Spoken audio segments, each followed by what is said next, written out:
Hi guys, I am trying, now remember I'm by myself, I'm going to try and show you how big of a difference the right liner in a Trauma Void EQ3 makes a difference. So this is my brown microfiber EQ3. This was my second EQ3, so I've had it for a while. I literally just pulled out of the box my thick liner that was in the box I had here at the barn, which was from my blue microsuede EQ3, the one that I was wearing in the accident that I can't wear anymore at shows or ever. So I didn't need it. The thick liner, I'm hoping you can see, it actually has a very big appearance of the pillow effect here. And I apologize for the dizziness, but again, I'm alone and the sun is out and I don't want to make it backlit. But you can see it's very puffy. Now, I'm going to attempt, like I said, to show you this as a one-man video band. The good news is I went to school for broadcasting. The bad news is the sun is out right behind me, so you see this little glow, it's going to get worse in about 10 seconds. But I will pick up the phone again and put it back on. I know from taking still pictures just a second ago that this helmet does not fit with the thick liner. As in, doesn't come down my forehead enough, doesn't come close to my ears, doesn't go towards my occipital lobe, nothing.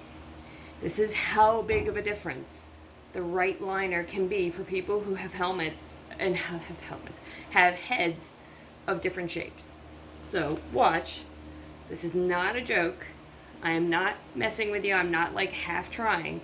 This is literally how far it will go with this liner.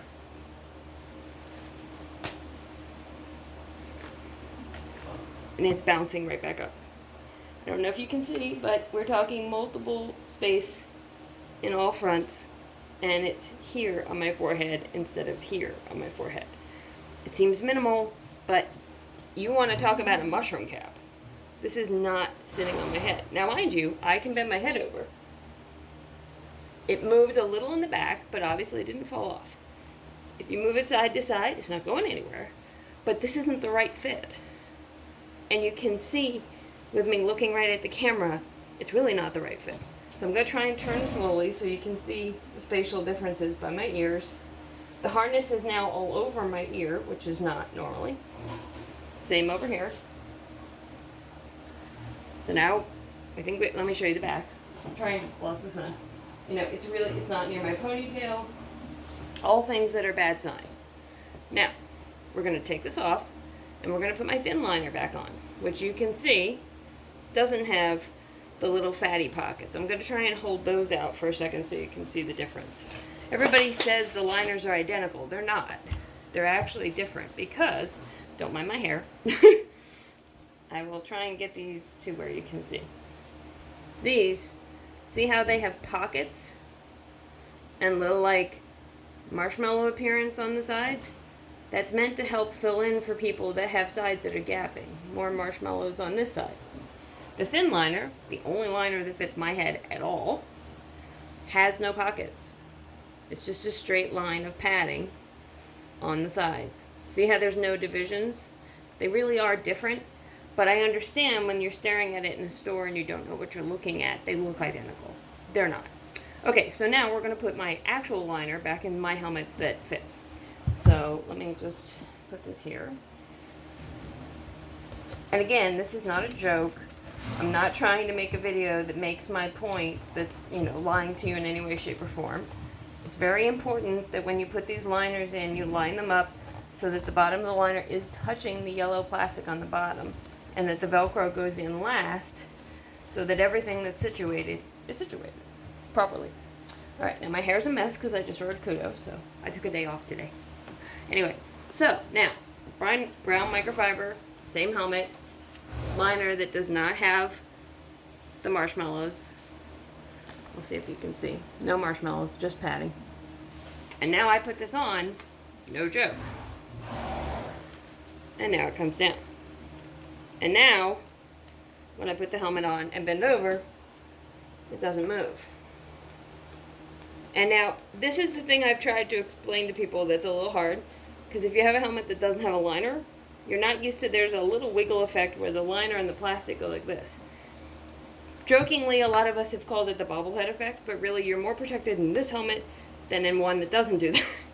So, you can see the harness is now not touching my ears. It's not banging on my ears. There's not the same kind of high puffy mushroom feeling. And in the back, it sits on my ponytail because it's coming down properly. So, that's my point about the EQ3. Now, because I have one, because I just rode in it, and it's probably good and disgusting. Here's the thing. This is a Lynx. Lynx, same idea, has a liner, but the size adjustment is a dial. So, what I like about the dial, and honestly I love Trauma Voids because just like Ariat boots, they come out of the box and they fit me. And that just doesn't happen in my life a lot. So I like things that do that. So the thing about this helmet that's great is that I can put this on. This is today's dial setting.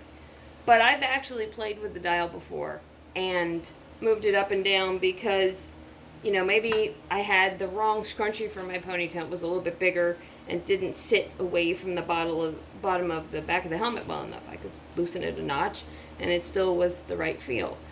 Or, you know, my hair was soaking wet. There was no bounce to dry hair, and I was able to tighten it a little bit because I wanted it to sit on my head. And this helmet, like the EQ3, fits great. The harness is a little bit different, so it doesn't bother my ears, and it doesn't come on the side. Because my first EQ3, I know what people were talking about with the harness fitting funny, and it was kind of more like in my space. But this one doesn't have that, and it's great. And it's just easy, gets out of the way, and I need to tighten this or else I buckle it, but I just loosened it a little while ago because I was trying to hold the phone under my helmet. Anyway, but this helmet, you can see, you know, if we're being really analytical, this helmet probably fits my head an ounce better than the EQ3, but I really like the EQ3s and I like the Lynx, and I mean, I don't not like any part of a MIPS helmet. They're all great helmets. But you can see this one doesn't move, doesn't do anything. I don't know that I would say I have an oval head. I don't know if I would say I have a round head. I think I have a head that's been dented in a lot of places because of the 12 concussions. So any helmet that fits my head is a good helmet. I just want to show you one thing. Let me grab it real quick.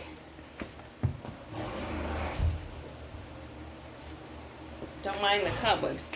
This helmet is a Charles Owen APM 2. And the reason I bought this is that before MIPS came out, this was the helmet that saved the life of my friend Patty Young, who's a high school friend's husband, who's champion steeplechaser and had a TBI that was as bad as they come, and MIPS wasn't out yet, and this helmet had the ability to go further down the back of the head on the occipital lobe, and that in turn helps protect the neck. See, it's got a little bubble here. It comes down. I'm just going to show you how this fits because, and God forbid Danielle from Charles Owen doesn't hate me for this, but there are many Charles Owen helmets and also Champion helmets, because I used to own them, that will go further down your head. So for the eventers in this group, and for the people that really want a little bit more neck protection, it's out there. This helmet does not have MIPS. Absolutely does not. But what it does have are padded harnesses and the back of the neck stabilized. I mean, this is, it should be obvious looking at the video of the other two that this is further down the back. And this sucker's not going anywhere. And if they would take this model, Danielle, and put MIPS in it, I know a lot of eventers that would buy it. I'm sure the PS1, which is the MIPS Charles Owen skull helmet, has something similar. I'm sure Danielle's going to correct me. I'm not up to date on this. I'm up to date on Trauma Voids. I'm not up to date on Charles Owen. But I used to be a Charles Owen person before Trauma Void, and I was a Champion person before that. So all of these helmets, companies that are now putting in MIPS, are all companies I've supported through the years. And I just, you know, I think there is no such thing as a better brand than the other. I think the most important thing is how it fits your head. If you cannot find a MIPS helmet that fits your head properly, definitely find something that fits your head properly first and foremost. There's going to be more MIPS helmets coming. The 1K sounds like it's going to be a really interesting helmet, and it has the added benefit that you can change the color coding on the top, which is a really neat thing. But the whole purpose of me starting this group is to help put out the news about the safest types of helmets. But realistically, there are people among us that aren't going to fit any of them yet. And this is where we're hoping that the brands will catch up. I'm hoping that if I keep emailing Cask and GPA and KEP and, you know, some of the other brands that are saying no, and if we keep buying up the ones that have MIPS more than the ones that don't, maybe their marketing teams will start saying something to the powers that be, and we'll get some more MIPS helmets out there. Definitely not going to get them from Sam Shield, I know that. But some other brands are talking, and I think it's a lot of people just watching how MIPS helmets sell. And so the best thing we can do to get more MIPS helmets is to keep buying MIPS helmets. You know, I appreciate that they need to develop more. I know that we need to get more brands, more shapes, more styles. Something that, you know, closer resembles some of the more popular helmets that are out there, because that's one of the arguments I hear is it doesn't look like my favorite helmet. I would have thought brain safety mattered first, but what do I? But yeah, the purpose of this video was to talk about the difference in the liners of the EQ3, but we've also segued a little bit. But yeah, I mean, everybody who's trying to find MIPS helmets, I hope you find one that fits you, and if you don't, hang tight. There are more coming to market, I believe, and the companies that have ones on the market will keep making more. So now this is a 12-minute video, so sorry. Have a great day.